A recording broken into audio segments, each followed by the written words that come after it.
My sister Alice owns a flat with her husband and they have 2 dogs. Alice got a job abroad, so they're moving there.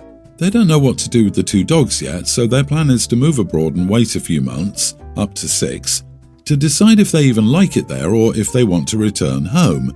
If they like it there, they'll try to find a way to move the dogs there with them, but if that's not possible, they'll rehome them in our country. I'm 21, still attending university and live with my mom. I want to move out and live alone, but I can't afford it. So Alice made me an offer. I can live in their flat for free for 6 months with no rent or utilities, but I have to take care of their dogs. I'll have to walk them for hours daily, take them to the vet, etc. She said they would pay for anything dog-related and would pay for doggy daycare for a few days during my exam periods, or if I wanted to go on a vacation. I like her offer. Her flat is much closer to my university, but taking care of 2 dogs is a lot of work. So I think it's reasonable to want to be paid for the work I do. If I didn't have to take care of the dogs, I could get a part-time job if I wanted to. So I feel like I should be reimbursed for that. Alice and our mom say that being allowed to live in her flat for free is already enough, and I'm being unreasonable and money hungry. When they told me this, I laughed at them and told my sister that she could try to find another dog sitter then, and I know I'm her best option. Now they're mad at me. Am I the idiot? You are the idiot. You will live rent-free and utilities-free, alone in a flat closer to your uni. Try Googling how much you'd have to cough up in cash to do the same, and bam, that's how much you are paid for dog sitting. I imagine the sum won't come up low with the current economic situation. A compromise, maybe they charge you rent and then pay you to dog sit, and you may realise how unreasonable you are being. OP is reeking "I have never worked a job in my life" vibes, and maybe he shouldn't move out of mom's house yet as he sounds kinda naive. Where I live, the average dog-sitting rate of pay would still cause this fool to be several hundred in debt per month for a nice clean studio apartment in a safe neighbourhood, and somehow I doubt he's living in such a cheap region of the world, nor has a cheap studio apartment. OP has no clue in the slightest what kind of bridge he just torched, LMAO. Update. Okay, I messed up. I really thought Alice didn't have any other options. However, my brother just told me she's now talking to our cousin, who lives 2 hours away but wants to move to our city. They're even talking about possibly making it a long-term thing and cousin being allowed to stay after the free 6 months is up, for reduced rent, only having to pay an equal amount to their mortgage, which would normally only rent him a room. I thought they didn't have any other options. LMAO. Imagine complaining about a job where you take care of dogs all day and everything else is taken care of. Wow, ungrateful dude. Glad to hear she actually found someone who isn't selfish and will truly appreciate the apartment. And I love your update. You got what you deserved, i.e. nothing. Yeah, the update really says it all. It would be one thing if OP was just young and naive, but they were clearly arrogant. They had the nerve to laugh in their sister's face. That's plain rude, even if the offer was bad. I'm glad they had to learn this one the hard way. Maybe it will humble them a bit in the future. A little bit of background before I get to my question. I make several times more than my wife and our finances are completely separate. At the beginning of our relationship, we talked about how finances would be handled and there was a little conflict. She wanted an arrangement where we both paid the same percentage of our income towards bills and such. E.g., since I made around 6 times more than her, for a bill of $100, I would pay $86 while she pays $14. I wasn't okay with this arrangement because it felt like I was essentially subsidizing her lifestyle. I wanted an arrangement where we lived within her means and stuck to 50-50. For example, if she was paying $1,000 a month for rent previously, I would match it with another $1,000 and we'd find a place to live for $2,000. This has meant that during our marriage I've been living a lifestyle far below what I could afford, but it's not really been a big issue for me. Other than the occasional tech, I don't need much else. I'm happy with living in a house that's a little smaller, going on cheaper dates, etc. In the past, there have been cases where there's been something I really wanted to do, like buy a nicer car or go on holiday someplace, and in those cases, I've paid fully for both of us. I'm very happy with the life we've built. A few days ago, we went out on a couple's dinner with several of our friends, and financial living arrangements came up. Our friends mostly opted to use the first arrangement I mentioned above, so they each reacted differently when they heard about ours. Notably, the women were shocked and insisted our arrangement was unfair, although they couldn't quite explain why it was unfair. When we got home, I could tell the conversation had really gotten to my wife, and the next day she asked if we could renegotiate our financial living arrangements again. I told her that I'd be willing to discuss it, but personally I felt the arrangement that we had was perfectly fair. Frankly, I don't understand why the way we do things is so controversial. I'm the one who put in the work to earn my degree, and the experience to earn as much as I did before I even met my wife. Why should anyone else feel entitled to it? Am I the idiot? You are the idiot. Your wife is supposed to be your partner, so this "why should she feel entitled to my money" bit is weirdly selfish and antagonistic. She's your partner and you should want to help improve each other's lives. People have almost certainly explained why your arrangement is unfair and gross in a marriage. You either don't care or you disagree, which is fine, I guess. Still, there are better ways to establish a healthy and lasting relationship. I think our arrangement is perfectly fair because I make 6 times as much money as you, so I benefit greatly from our arrangement. Is a great way to establish an ex-wife seeking alimony. So if that's what you're looking for, carry on, buddy. OP is living in an equal marriage where each pays everything equally. The problem is marriages should be equitable.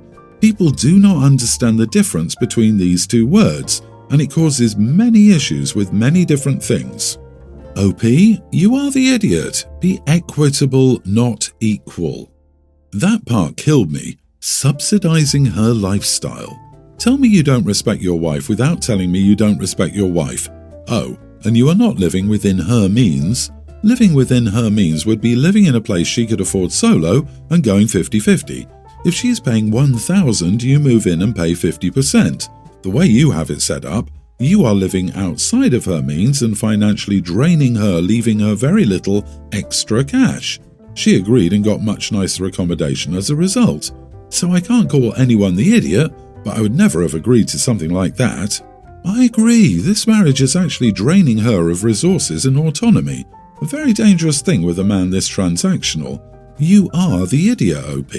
You are saving substantially and not allowing her to do the same or benefit from that at all. You're not being frugal. You're using your income to keep your wife dependent on you. You do realize that if you divorce, she's entitled to half of everything, right? And probably alimony. My brother and I were adopted into the same family. He's white and I'm a dark-skinned black woman. Our parents were an interracial couple and our family had some unique challenges over the years, but our parents did their very best for us and tried their hardest to get us as much information as possible about our birth families. It was a little easier with mine because I was orphaned and I had 2 older living birth relatives who were just incapable of caring for me and needed care themselves. Unfortunately, my brother had a very different story and he had no information at all. When he was 20, he met his wife and they married after 2 years of dating. She always gave me bad vibes. Around the time they got engaged, he told me she kept bringing up his birth family and how he should find them before the wedding. I told him he didn't have to do anything, but he knew his mom and dad would help him and he'd have my support. She went behind his back to find them via DNA and it was a crap show. But for some reason he forgave her and decided to meet the people, which she was thrilled about. It was around that time she told me to get lost because he had sisters who were related to him and not, you can guess the slur, who always made his life more difficult. She told me I was crazy if I thought I'd be in her wedding photos. She also said our parents should get used to having only one child.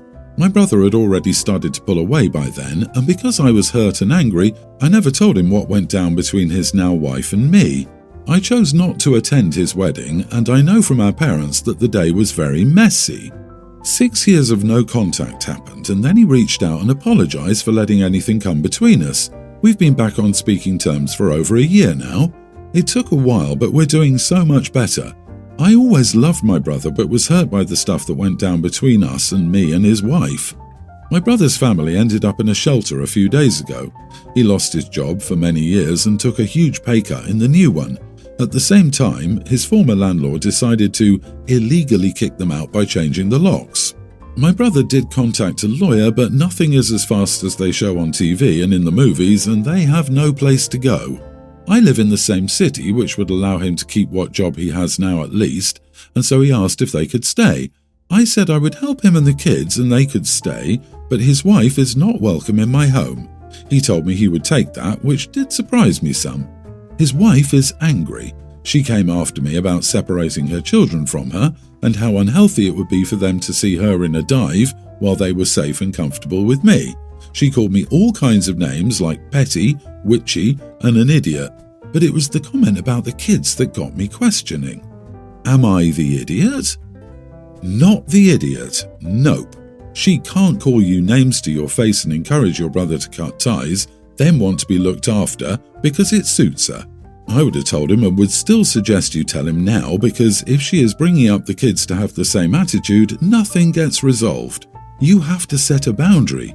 Keep to it. That woman is hideous, and I hope this is the first step in your brother divorcing her and taking full custody of the children. If you haven't already, it's time to explain to your brother what she said and why you refused to let her into your life. It absolutely breaks my heart for a mother to be separated from her children. I'm going through a custody battle and will die inside when we're separated for the first time ever, and probably every time after that. But a good mom puts her kids first, and I'd never let mine suffer if I couldn't provide for them. I do think you may be correct that she isn't doing her job. Plus, she's obviously a really bad person. Sounds like she's getting what she deserves. OP should be careful. She doesn't know how much her brother has changed. He might try to sneak sister-in-law in, or she might be constantly visiting because she wants to be near her children and husband if the brother and kids move in. A lot of guilt tripping can happen for the sake of the children. Agree. Please be careful. Landlords don't just randomly change the locks for no reason. If the landlord was so desperate to get rid of your brother's family that they're willing to risk a lawsuit, there's probably a lot to the story that you're not being told. Take steps to protect yourself and your property. Find a safe place for small valuables like jewelry, etc., and discuss the situation with your insurers. Your husband might have been a good person when he left your life, but he's been gone a long time and he may have changed considerably. Also, be wary of the children. They will act in the manner they've been raised in, and they may not make pleasant or easy living companions. I, 32 male, work as an accounts manager for a large consulting firm. It's pretty large, think Big Four. Naturally, it's a rather competitive environment. You have to be careful because most people there will step on your hands to loosen your grip on the corporate ladder. They are also trying to climb. Myself, I'm not like the other people who work there because I come from nothing. When I was younger, our family only went on one holiday a year, and that was usually in a rented caravan. By contrast, I work with a lot of trust fund babies who have no sense of ethics or manners. This is to say that I find my work environment to be very stressful, constantly dealing with idiots and whatnot. So from time to time, ahead of important meetings for example, I treat myself to an Irish coffee by the water cooler to settle my nerves. It makes working life a little more bearable and gives me the confidence to stand up to my co-workers. At about 2 p.m. on Friday, I was having my afternoon tipple when one of my ditzier colleagues, 40s to 50s female, approached my desk and started ranting on about some overdue report. However, as soon as I replied to her, she started to grimace and contort her face as if something had just died. She scurried away and I just brushed it off and went back to work. About 5 minutes later, I got a Teams message from her asking me why my breath stinks of alcohol. Unfortunately, my liquid courage wanted to make a witty reply, so I told her that I only drank because I had to work with her. Big mistake. Apparently, she took a screenshot of the Teams convo and is now threatening to send it to HR. I basically got on my knees and begged her not to. She said she would think about it. At first, I thought she was the idiot, but I've been doing a lot of reflecting this weekend, and I'm starting to wonder whether I could have handled it a bit better. I'm not sure, am I the idiot for reacting badly to my co-worker? I come from nothing and had a holiday in a rented caravan once a year. Clearly you weren't poor, OP, and being poor isn't an excuse to secretively day drink while on the clock. You are the idiot in many ways. Also funny that you accuse your co-workers of having no ethics or manners when you're the one who drinks on the job and insults people when you're confronted. Imagine being the stinky office drunk and complaining about your younger co-workers' ethics and manners.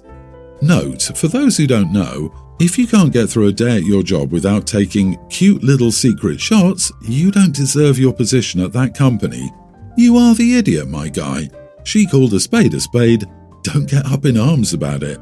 I mean, if working is getting him this stressed, I think he should probably seek out a therapist and potentially a psychiatrist. But it sounds like he's just taking shots and then chewing his co-workers out. The confidence to stand up to my co-workers line gives this away. She should send the convo to HR. They would be very interested to know what you're doing at work. My husband and I hadn't been spending much time together even though we'd only been married for 4 months, so I asked if I could join him on his business trip. It took some convincing because he thought I'd be bored the whole time, but he eventually agreed.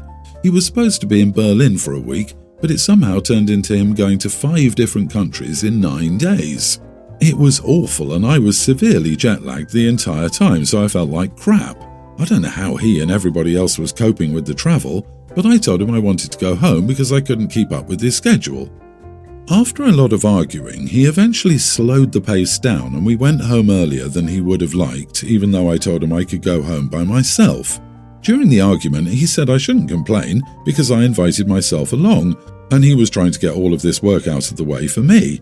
He is due to go on another trip in a few days and he told me I couldn't go because of what happened last time, even though I wasn't planning to ask. Was I the idiot? OMG, you can't honestly believe you're in the right. You invite yourself on his business trip and complain the whole time. Your husband tries to accommodate, you still complain. You are the idiot. Business trips are not vacations, they are trips for work. The dude is trying to work. He told you that you wouldn't enjoy yourself, but you just couldn't leave well enough alone. This is 100% on you. You begged to go, he let you, and you caused issues. It's a pretty open and shut case here. Hopefully his cutting the trip short didn't cost him any business or money, because, in my opinion, that's on you too. What did you think his work trips were? Some kind of company-sponsored vacation? You thought he'd do a few hours of light work, and then you'd get to do some sightseeing and hang out in nice hotels? Nobody's work trips are like that. I mean, did your husband marry a 6-year-old? Seriously? This sounds like a child whining about not getting his or her way, rather than an adult talking about his or her husband.